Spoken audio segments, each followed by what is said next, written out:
When we hear the word influence, we might think of persuasion tactics, clever phrases, power plays, maybe even manipulation. But influence, real lasting influence, can be something much simpler and much kinder. It's in the way you show up, the way you listen, the way you make someone feel understood. And science backs this up.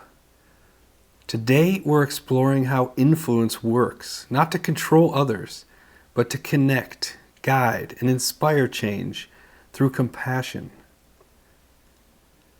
Let's start with your brain. Inside all of us is a network of neurons called the mirror neuron system. When we interact with others, these neurons fire in response to what we see, emotions, gestures, even tone of voice. It's what allows you to feel what someone else is feeling. It's empathy written into your biology. That means if you show up calm, grounded, and open, other people's nervous systems begin to mirror that. You don't even need to say the perfect thing. You just need to be present.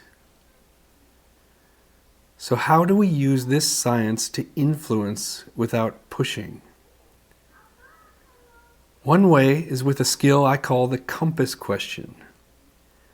So instead of trying to give advice, convince someone, or fix things, try asking, what direction feels right to you right now? Or, what do you really want deep down? This kind of question does two powerful things. First, it brings a person back to their own internal compass. What matters to them? Second, it fulfills one of the brain's core needs, autonomy. People don't want to be pushed, but they are often deeply open to change when they feel seen and in control. Questions that start with what are open-ended, and they encourage a response that's longer than one or two words. The compass question, along with other techniques, can help you guide a conversation. You can make your influence felt without being overly pushy or controlling. Let's say a teammate is struggling with a project and stuck in a loop of frustration.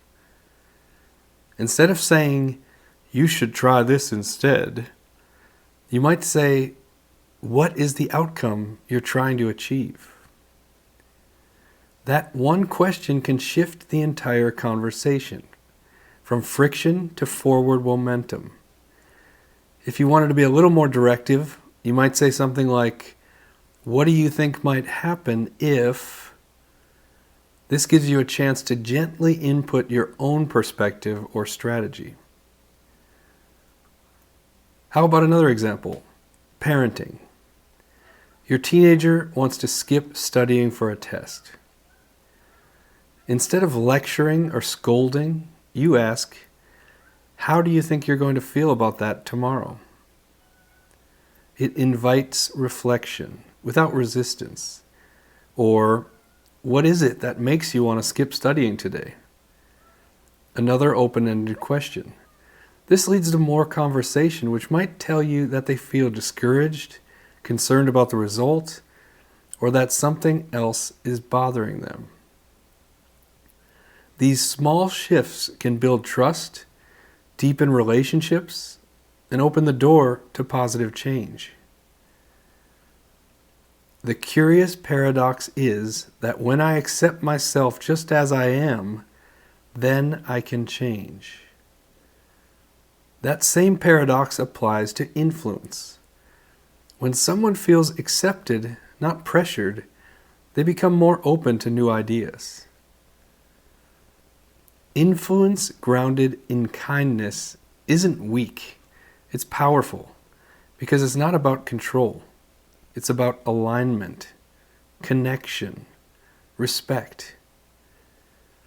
So if you want to influence someone, your partner, your colleague, your child, start by being fully present. Ask them where they want to go. Use questions, not pressure. Model the emotional tone you hope to see. Because influence doesn't have to be loud. It doesn't have to be clever. It just has to be real. Remember, influence doesn't push. It invites.